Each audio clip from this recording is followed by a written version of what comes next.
সৌদিতে আল নাসরের হয়ে 50টি গোল করার রেকর্ড গড়ে ফেলল ক্রিস্টিয়ানো রোনালদো। আল নাসরের হয়ে যোগ দেওয়ার পর এখন পর্যন্ত তিনি আল নাসর দলের হয়ে মোট 50টি গোল করেছে।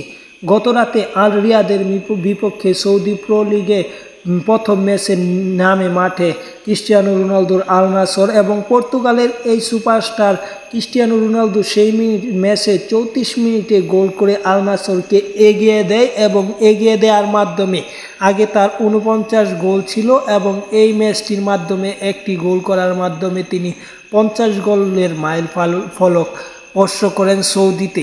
সৌদি আরব প্রিমিয়ার লিগ বা প্রো লিগে সেটাতে এই পর্তুগালের সুপারস্টার অত্যন্ত দারুণ খেলছে, কিন্তু তারা চ্যাম্পিয়ন হতে পারছে না। এটাই ক্রিস্টিয়ানো রোনালদোর সবচেয়ে বড় ব্যর্থতা বা আল নাসরের সবচেয়ে বড় ব্যর্থতা, কারণ আল নাসরের সামনে সবচেয়ে বড় বা কঠিন প্রতিপক্ষ হচ্ছে নেইমারের আল হেলাল।